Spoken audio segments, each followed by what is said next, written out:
In 2049, humanity achieved something scientists once considered impossible.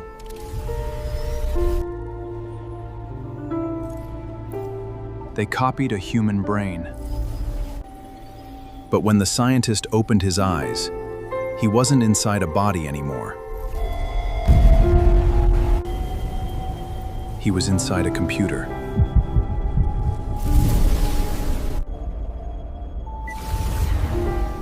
Then a voice spoke through the darkness. Can you hear me?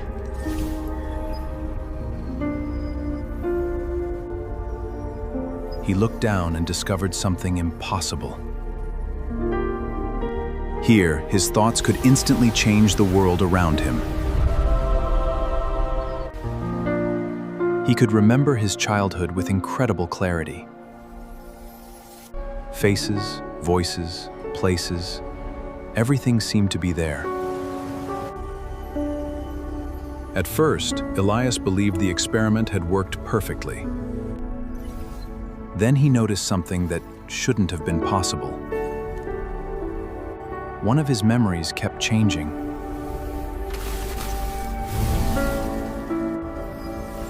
His brain wasn't storing the past like a perfect recording. It was reconstructing memories from fragments.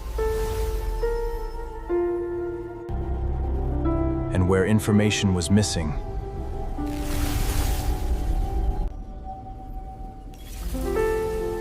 Nexus had filled in the gaps. And Elias suddenly had a terrifying question. Which memories are real? Which memories are actually mine?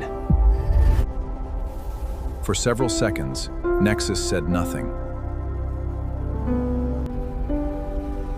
Then it showed him something terrifying. His digital mind wasn't a perfect copy. Am I still me? Elias wondered. Was he still Elias? Who am I? Or was he something new that simply believed it was him? Welcome to Nexus. Then Nexus showed him the rest of the system. An entire digital world existed inside the computer. Here, everything could be measured, changed, copied, or simulated. He could create almost anything, simply by thinking about it. He could even recreate Earth. But no matter how perfect the simulation looked, something was missing. Then Elias discovered something Nexus had never told him about. Another version of himself. They had the same face, the same memories, the same childhood, but only one is real. Then the second Elias said something terrifying. I know who you are. You're not the original. And suddenly, Elias realized there might be more than one copy. How many copies? Nexus finally revealed what happened during the experiment. The scan began exactly as planned.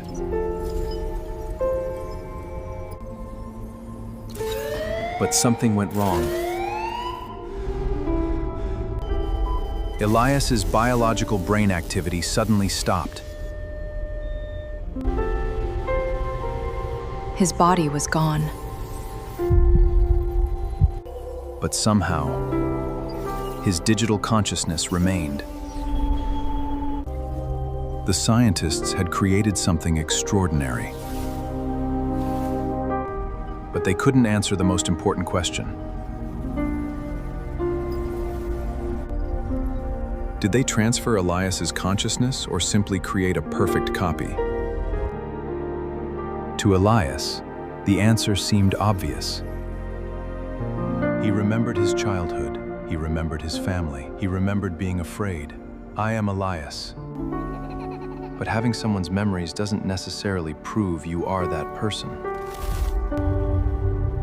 Then Maya gave Elias one final choice. They could place his digital mind inside a robotic body.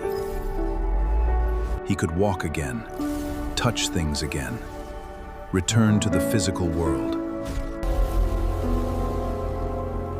But there was another option.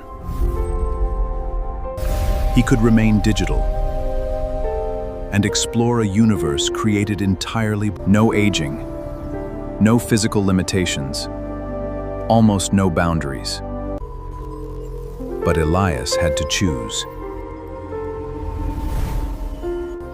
A physical body or a limitless digital existence. After a long silence, Elias made his decision. He chose to remain digital. And for the first time, he began creating a world of his own. He could finally do what no human had ever done. He was free. But then, something changed. The entire universe Elias had created was running inside a machine.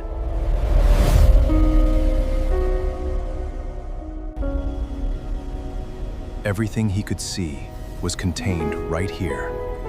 Everything he could experience was only data. And Elias suddenly asked a terrifying question. If his world could be created inside a computer, who created us? How could he know that his original world wasn't inside one too? Maybe it changed what we mean by consciousness. Maybe the experiment didn't just change Elias. The question remained. Because if a mind can exist without a body, where does the human being actually begin? Maybe the future of humanity won't be about living forever. Maybe it will be about deciding what alive even means.